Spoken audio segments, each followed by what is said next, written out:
The dark stain on the basement drywall was the size of a dinner plate. It looked jagged, menacing, and undeniably black.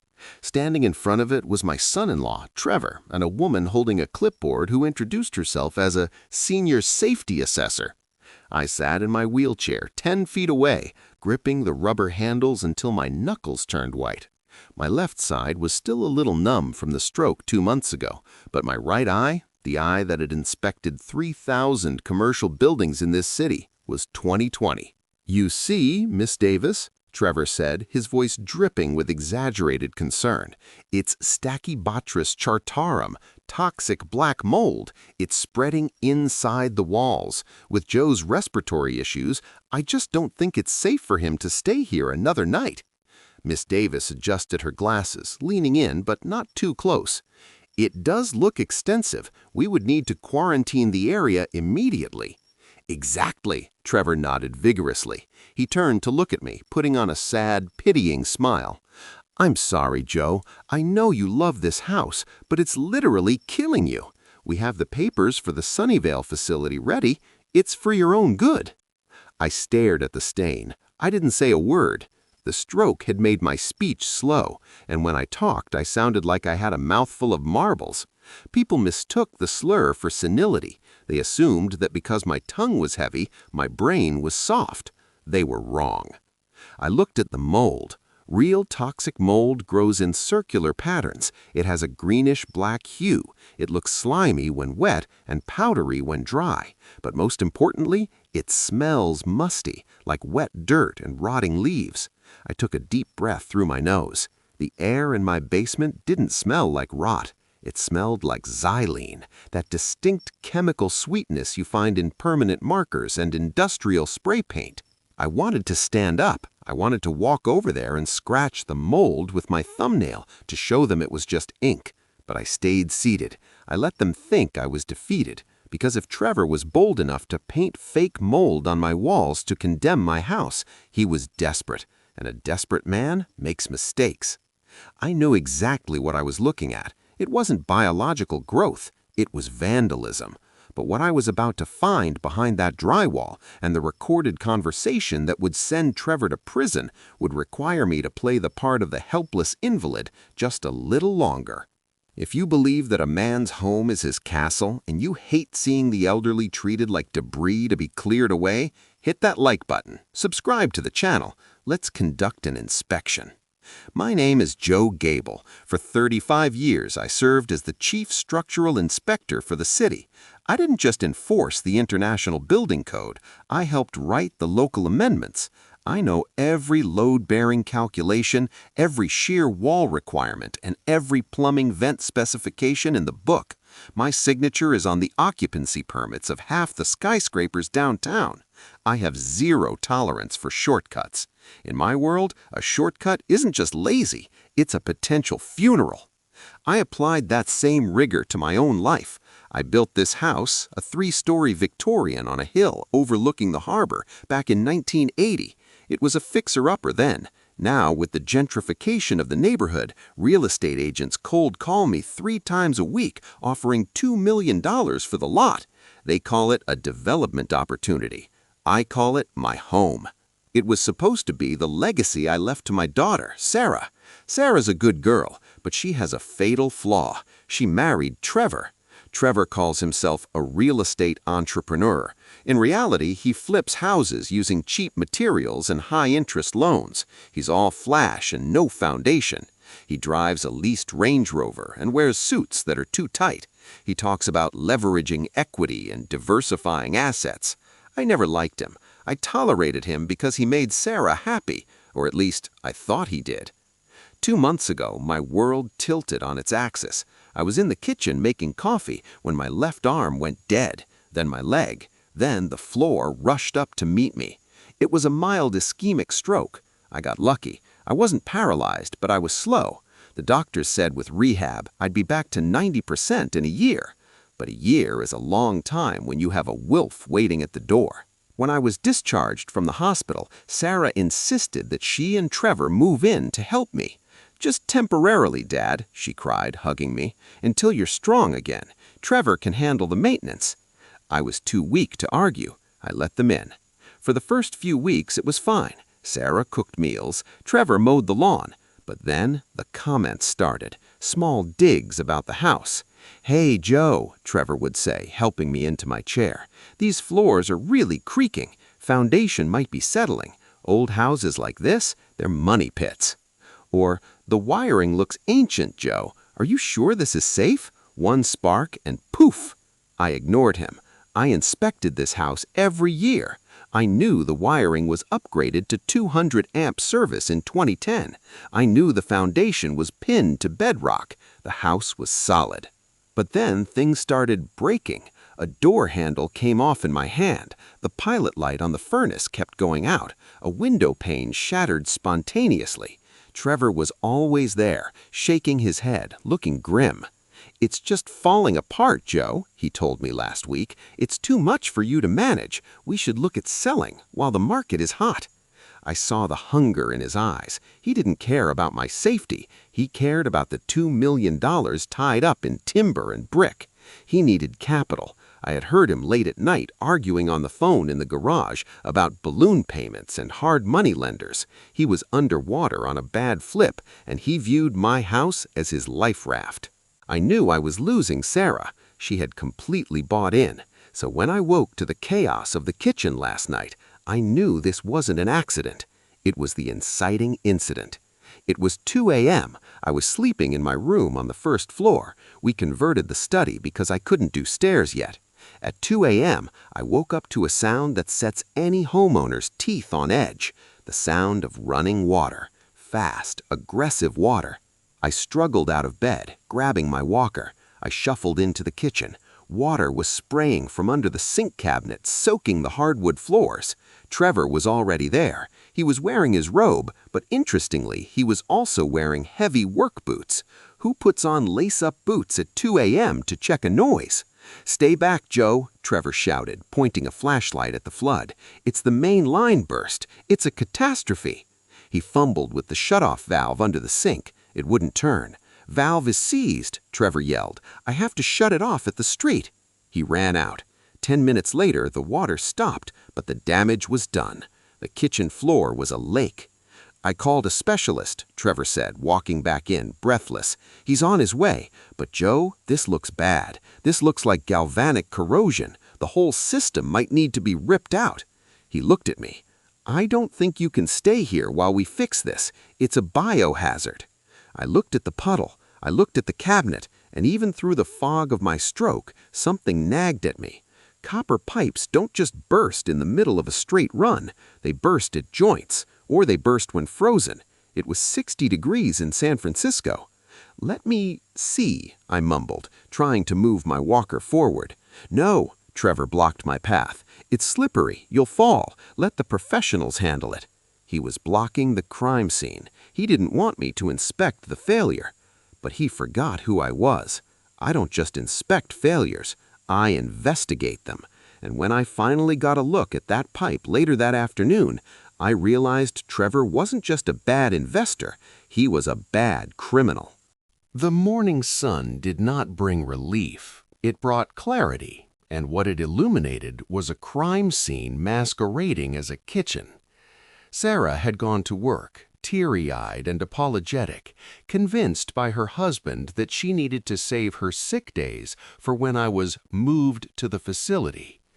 Trevor had left shortly after, claiming he had an urgent meeting with his lawyer to protect the family assets from potential liability suits regarding the leak. He left me alone in the house he claimed was a death trap. That was his mistake. He assumed I was helpless. He forgot that a building inspector always knows a guy. As soon as the Range Rover disappeared down the street, I pulled my flip phone from my cardigan pocket. I didn't dial the plumber Trevor recommended. I dialed Frank. Frank DiMatteo is a master plumber who retired 3 years ago. We've argued about code enforcement over cold beers for 40 years. He's grumpy, expensive, and the most honest tradesman I know. "Frank," I said, my words slightly slurred but my tone urgent, "I need a consult. back door. Bring your basin wrench and a chemical test kit." Frank was there in 15 minutes. He took one look at me leaning on my walker, then looked at the taped-off kitchen island Trevor had declared a no-entry zone. "He said it was galvanic corrosion," I told Frank. "Said the whole system is shot." "Galvanic?" Frank scoffed, dropping his heavy tool bag. "In an all-copper system grounded to the main? Only if you hooked a car battery to the sink, Joe. Let's look." I balanced myself on the walker while Frank shimmied under the sink cabinet. He grunted, turning on his high-lumen work light. "I see the rupture," Frank called out from the dark cabinet. "It's on the cold water intake. But Joe, this doesn't look right." "Take it off," I ordered. "I need it in my hand." 2 minutes later, Frank slid out, holding an 8-inch section of copper pipe. He handed it to me. I held it under the kitchen window light. My left hand was weak, so I steadied the pipe on the counter. The rupture was a small hole surrounded by a greenish-blue crust that looked like intense oxidation. To the untrained eye, it looked like rot, but I rubbed the crust with my thumb. It came off like chalk. It was paste, a mixture of salt and vinegar, maybe muriatic acid, applied topically to simulate age. Then I looked at the hole itself. Corrosion eats metal from the inside out, creating paper-thin walls that eventually pinhole. This pipe wall was thick and solid right up to the edge of the hole. And the hole itself? It was perfectly round. "It's a drill hole," I whispered. 1/16th bit, Frank confirmed, wiping grease on his pants. "Drilled at an angle to hide the entry. And that green stuff? That's not copper oxide. That looks like that fake patina stuff artists use on bronze statues." "He drilled my pipe," I said, a cold fury settling in my gut. "He waited until I was asleep, drilled the line, and let it flood the kitchen to manufacture a crisis." "This is insurance fraud, Joe," Frank said quietly. "Or worse, he's sabotaging the dwelling to make it uninhabitable." "It gets worse," I said. "Come to the basement." It took me 5 minutes to navigate the stairs. I had to go backward, one a step at a time, clutching the rail. Frank waited patiently. We went to the corner foundation wall, where Trevor and Miss Davis, the safety assessor, had been standing earlier that morning, pointing at the mold. The dark stain was still there, menacing. "Mold?" Frank wrinkled his nose. "It smells like chemicals." "Touch it," I said. Frank reached out and swiped his fingertips across the black patch. He rubbed his fingertips together. "Ink or stain?" "It's fake," I said. "But look at the cracks." I pointed to the spiderweb fractures running up the concrete foundation wall. Trevor had claimed the house was settling dangerously toward the ocean. "Hand me your caliper," I asked Frank. I measured the width of the crack. It was substantial, scary looking. But then I noticed something in the texture of the concrete inside the crack. It wasn't gray. It was painted dark gray. "Frank," I said, "use your chisel. Scrape that crack." Frank tapped the chisel against the foundation. Chink. A flake of gray material fell off. Underneath, the concrete was pristine, solid. "Hydraulic cement," Frank shook his head in disbelief. He applied a thin layer of darker cement over the wall, let it dry, and then cracked the overlay to make it look like the foundation failed. "This is theater, Joe. It's Hollywood." I sat back on the vintage stool I kept in the workshop. I looked around my basement. Every beam, every joist I had placed myself. I knew the load-bearing capacity of every inch of this house. It wasn't falling down. It was being framed.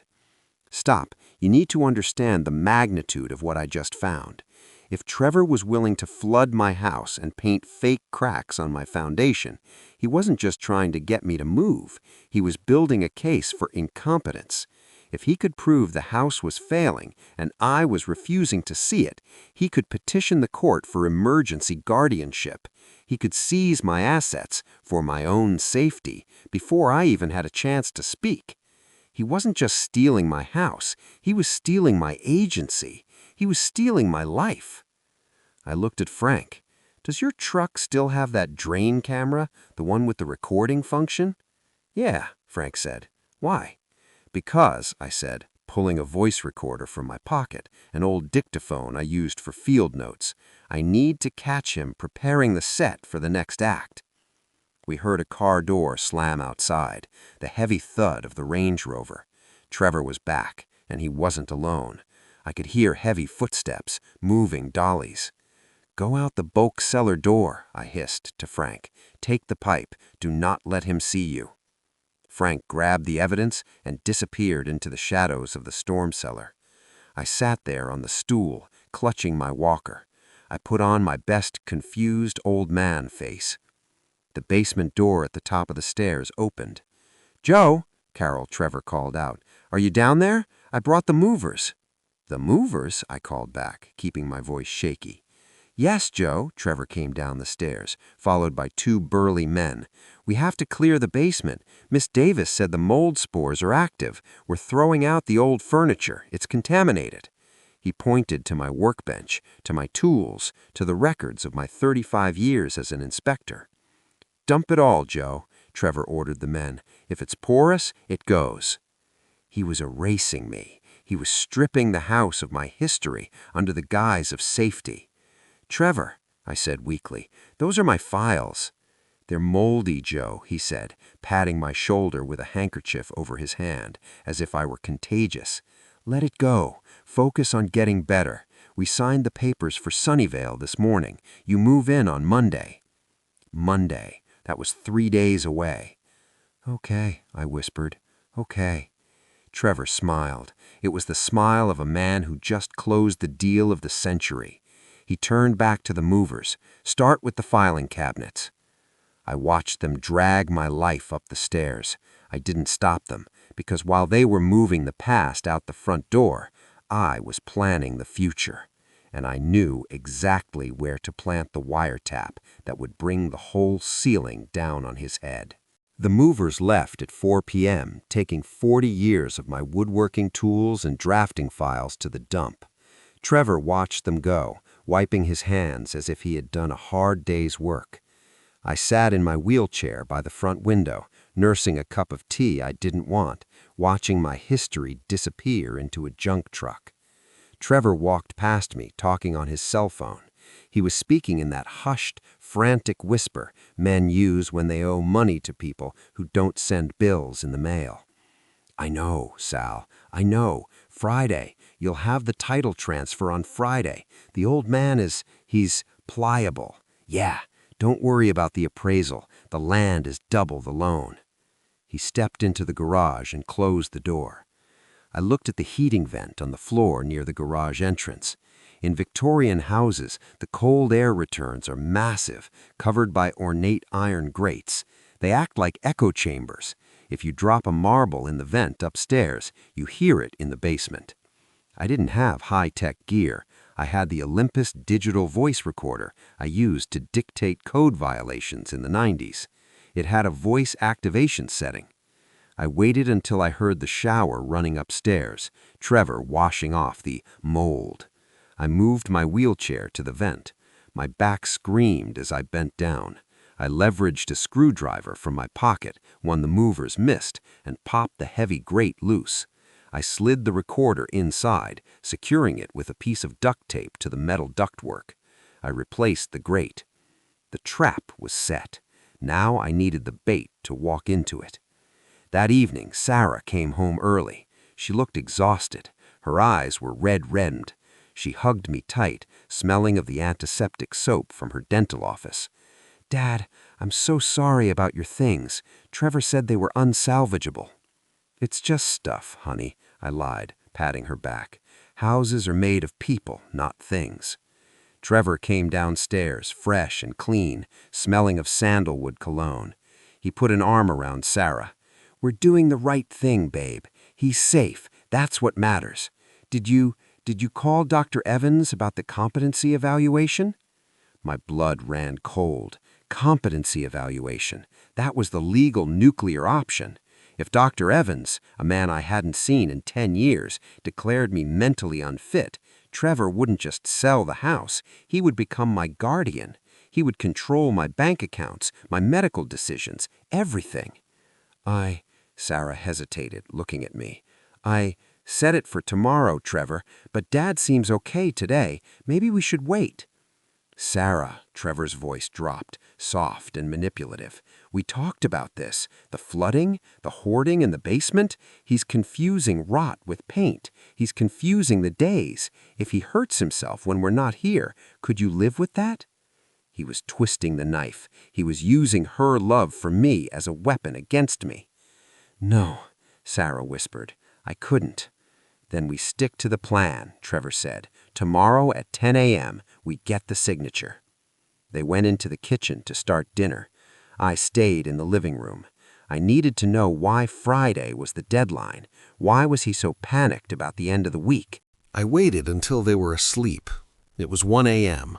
The house was silent, except for the settling groans of the timber, sounds I knew like my own heartbeat. I wheeled myself to the hallway closet where Trevor kept his work bag. It was a heavy leather satchel. He usually kept it locked in his car, but tonight, careless with victory, he had left it by the coat rack. I opened it. Inside wasn't architectural plans or real estate listings. It was a terrifying mess of past due notices. Final notice, commercial loan default, $1.2 million, foreclosure action imminent. But the worst paper wasn't from a bank. It was a handwritten note on dirty graph paper. $500K by Friday, or we take the equity out of your kneecaps. Trevor hadn't just made a bad investment. He had borrowed money from sharks to cover his losses on a strip mall project that was never built. He was Ponzi scheming his way through life, and my house was the final asset he had to burn. Then I found the other document. It was clipped to the back. A demolition contract. Job site, 422 Harborview Lane. Scope, full demolition and lot clearing.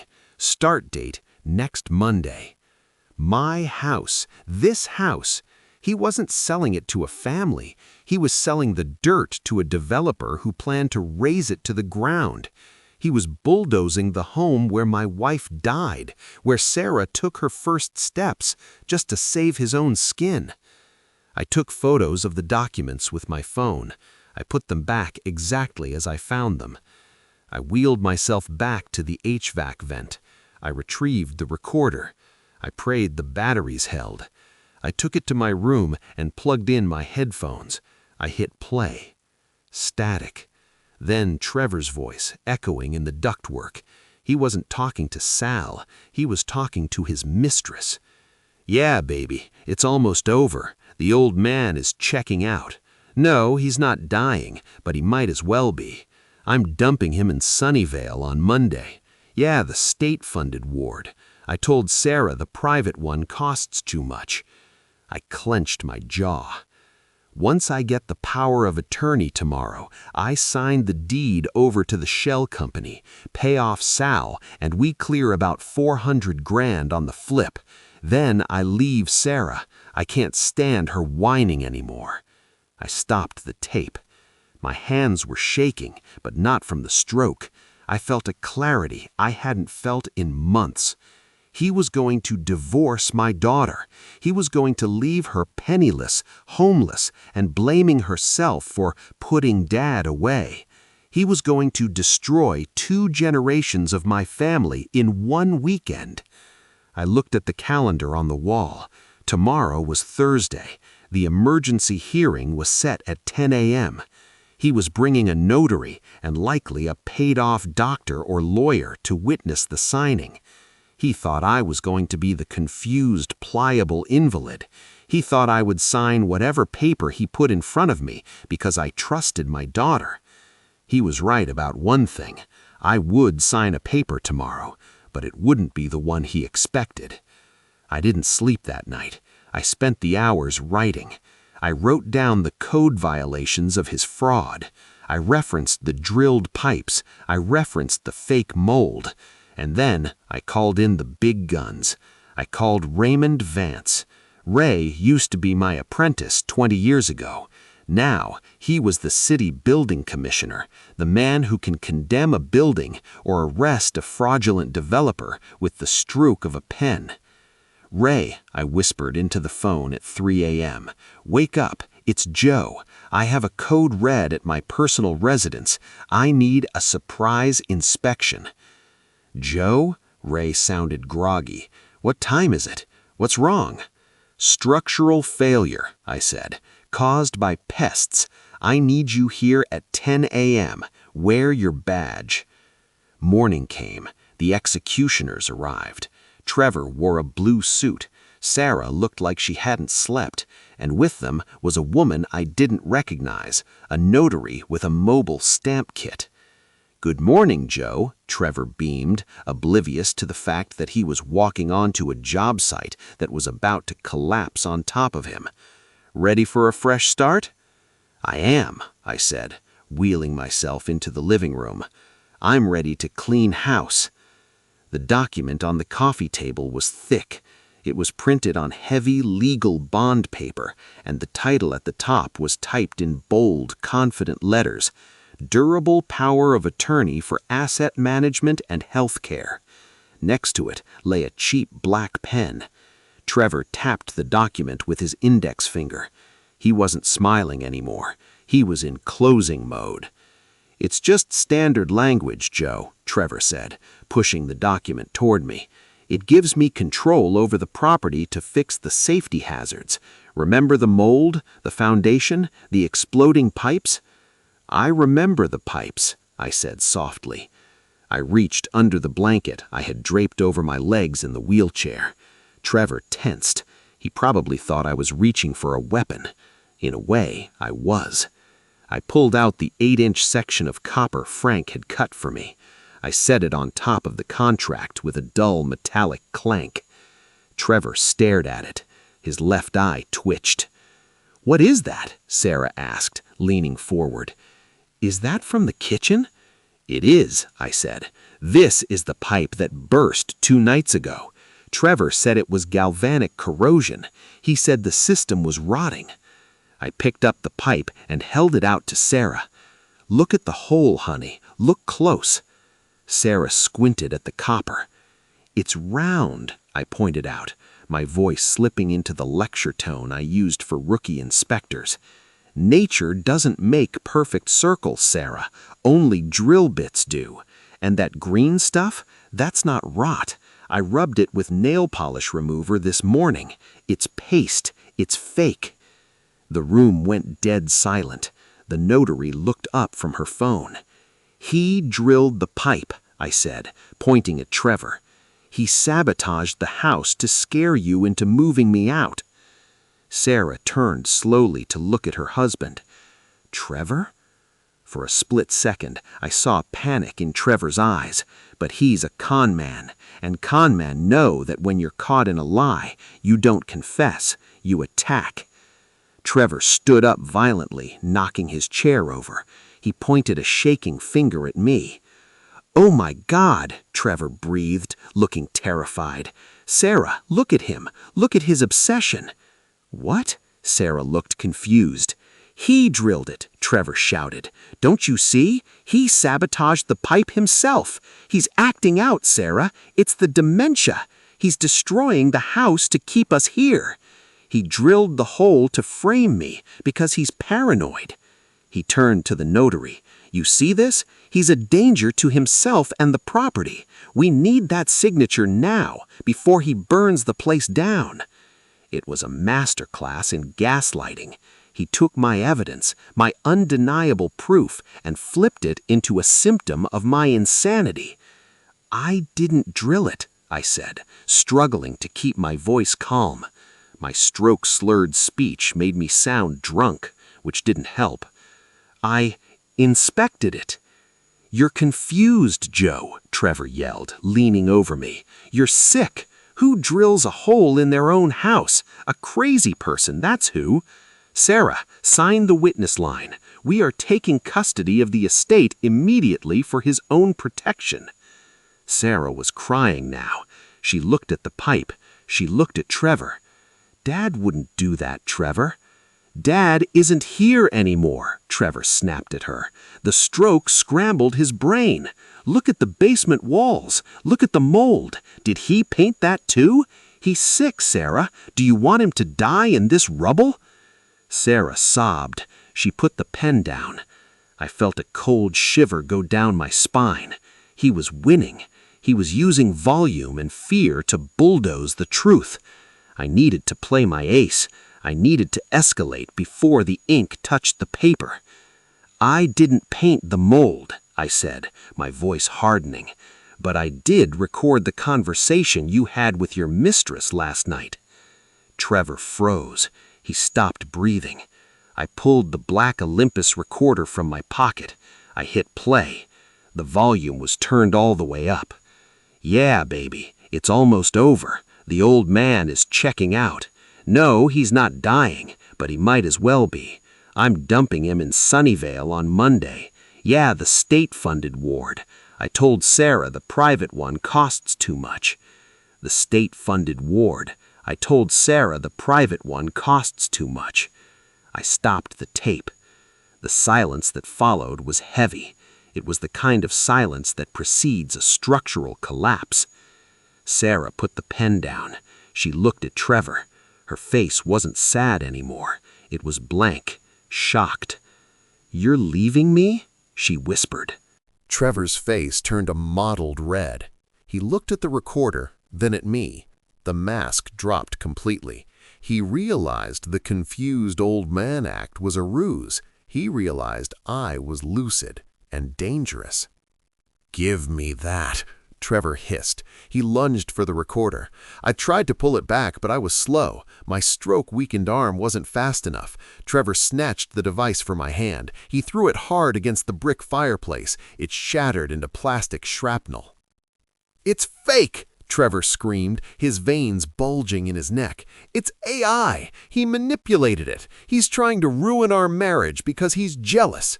He turned to the notary. "Notarize the papers, now!"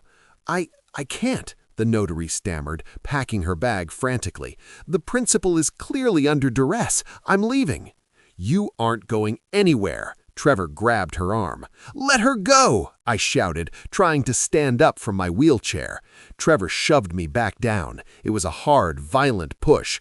"Sit down, old man. You think you're smart? You think a little recording stops this?" He loomed over me. "I own this house. I leveraged it 3 months ago. The paperwork is already filed with the county. Today was just a formality. If you don't sign, I let Sal's guys come down here and burn it out. You understand? You sign or you burn." He had confessed. He admitted to the fraud right in front of witnesses because he didn't care anymore. He was cornered. Sarah stood up. "Get out!" she screamed at him. "Get out of my father's house!" "Shut up!" Trevor swung his hand back to slap her. Ding dong! The doorbell rang. It was a cheerful, loud chime that cut through the violence like a knife. Trevor paused, his hand still raised. "Who is that?" "That," I said, checking my watch, "is the surprise inspection. I don't care who it is. Don't open it." But he didn't have to. I had unlocked the deadbolt 10 minutes ago. The front door swung open. A man stepped into the foyer wearing a City of San Francisco windbreaker and a lanyard with a gold badge. Behind him were 2 uniformed police officers. It was Raymond Vance, the building commissioner. "Morning, Joe," Ray said, stepping over the threshold. He looked at Trevor, who was standing over me with a raised fist. He looked at the shattered recorder. He looked at the copper pipe on the table. "I see the structural failure," Ray said, his eyes locking onto Trevor. "Looks like a pest infestation to me." The tension in the living room broke the moment Ray stepped forward. He didn't yell, he didn't draw a weapon, he just held up a heavy, manicured hand and pointed to the corner. "Officer," Ray said calmly to the uniformed policeman behind him, "please remove the suspect from the immediate vicinity of the homeowner. I believe I just witnessed an assault." Trevor stumbled back, his hands raised in a mock surrender that looked frantic rather than compliant. "Assault? I didn't touch anyone. This is a family meeting. We're discussing medical care." The officers didn't care for his explanations. One of them moved in, gripping Trevor's arm and pinning him against the wall. Trevor yelped, dropping his slick negotiator act instantly. "Do you know who I am? I'm a developer. I have rights. Get off me!" Ray Vance walked past him as if he were a piece of dry rot in a crawl space. He came over to my wheelchair. He knelt down, ignoring the dust and the broken plastic of the recorder on the floor.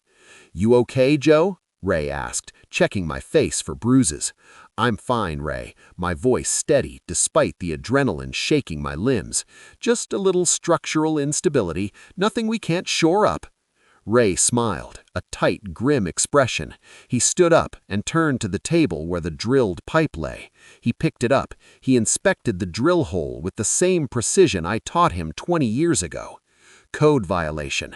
International Residential Code Section P2608. Willful damage to plumbing systems. That's a felony when coupled with fraud, Trevor. "I didn't drill that. The old man did it. He's senile." Ray walked over to the basement door. He looked at the black stain Trevor and Ms. Davis had called toxic mold. Ray didn't need a lab test. He licked his thumb and rubbed the wall. A streak of black ink came off on his skin. "And this," Ray wiped his hand on his pants, "creating a false hazard to condemn a habitable dwelling. That's a direct violation of City Ordinance 404 regarding tenant harassment and elder abuse."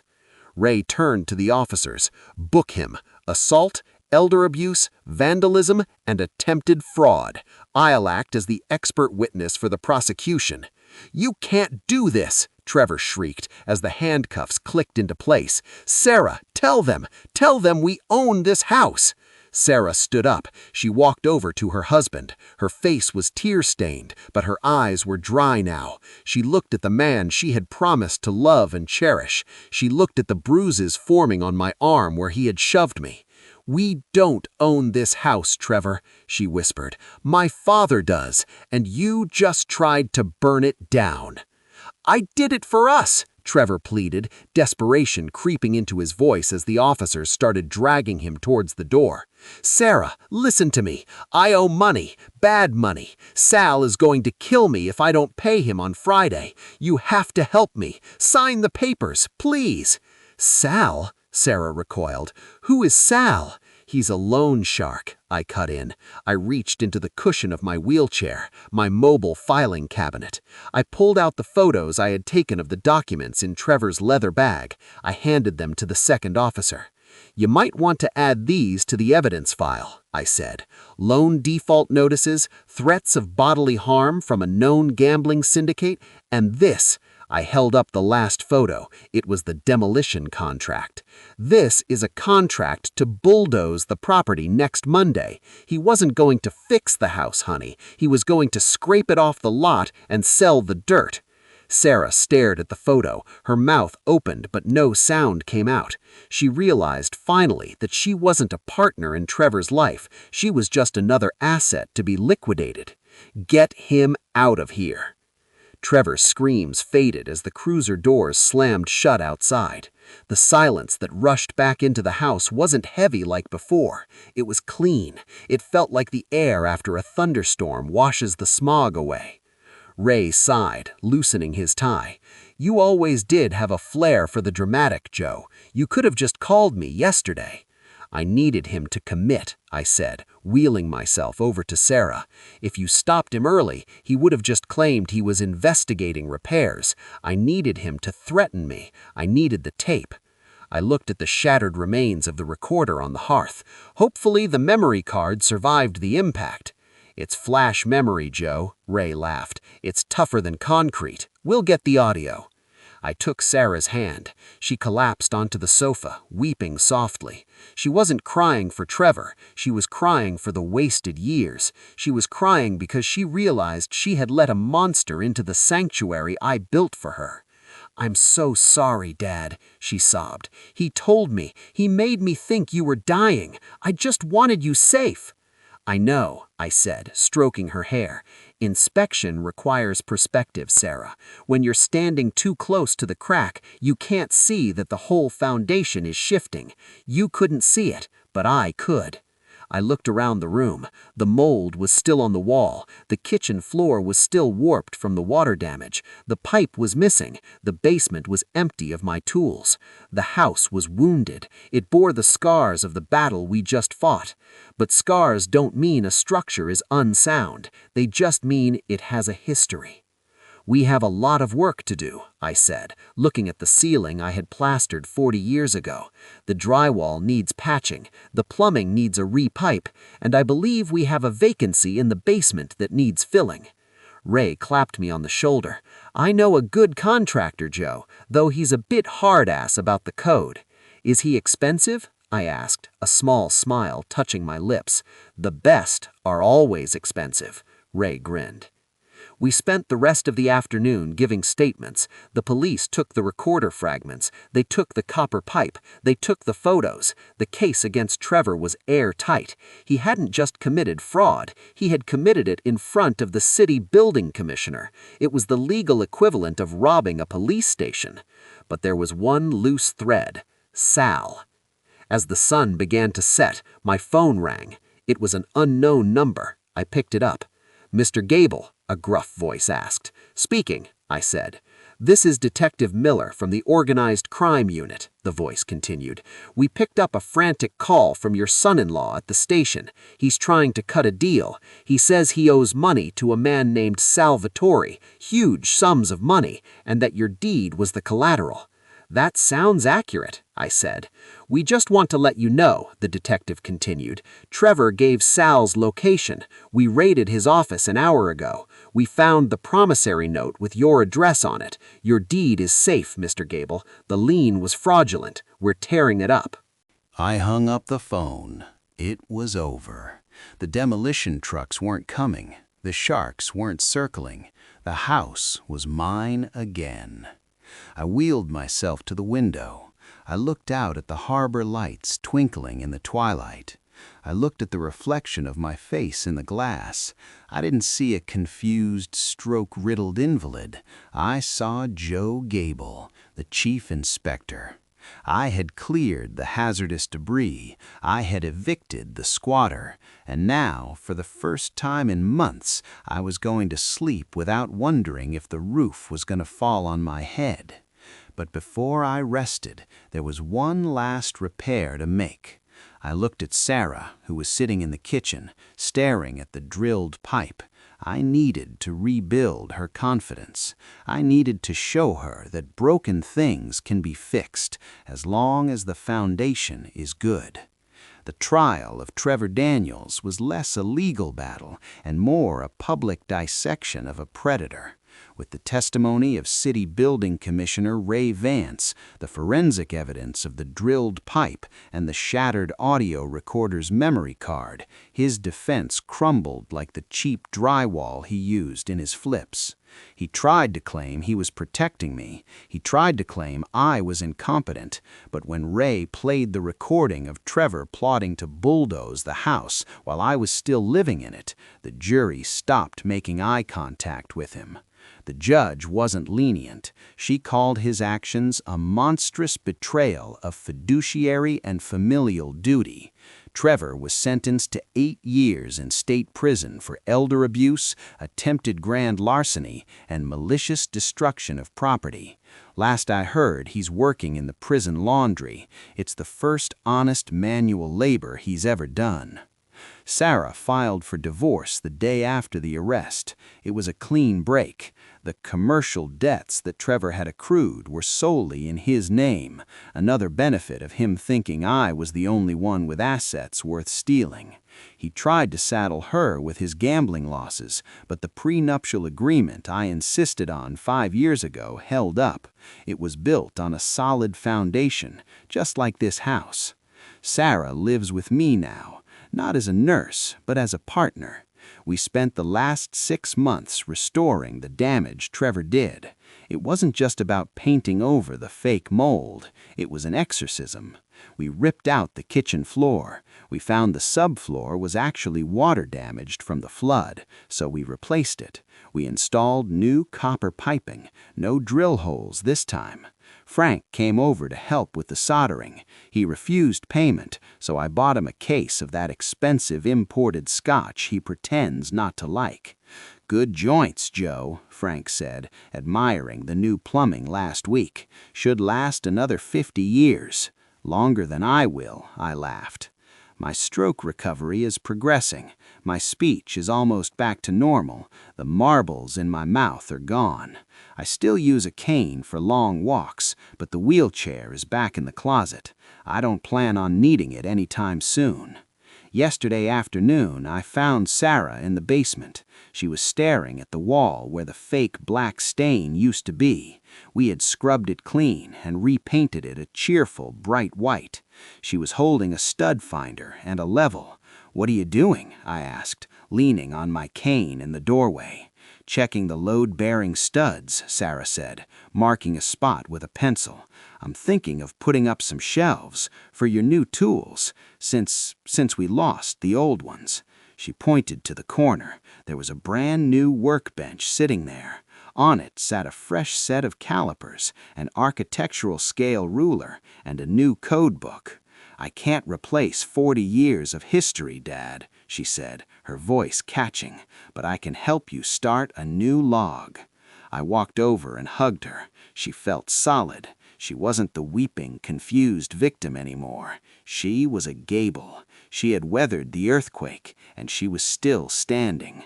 "Measure twice," I reminded her, tapping the level. "Cut once," she finished the sentence, smiling.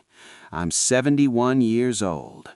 The world tells men like me that we are fading. It tells us we are obsolete, that we should quietly move to facilities and let the young, hungry wolves take over our territory. Trevor bet his freedom on that assumption. He bet that a stroke had taken my fight. He forgot the first rule of structural engineering. Just because a building has a few cracks in the facade doesn't mean the core is compromised. This house isn't just wood and brick. It's a testament to the idea that you take care of what matters. You don't cut corners. You don't mask the rot with paint. You expose it. You cut it out. And you rebuild stronger. The for sale sign never went up. The developers stopped calling after Ray put a historical preservation tag on the deed, a little going-away present from the commissioner to ensure no one bulldozes this hill for at least 100 years. I'm gonna stay right here. I'm gonna drink my coffee watching the harbor. I'm gonna watch my daughter rebuild her life. And if anyone else comes knocking with a clipboard, talking about safety hazards and trying to sell me fear, well, I've got a new voice recorder in the HVAC vent, and I've got plenty of room on the memory card.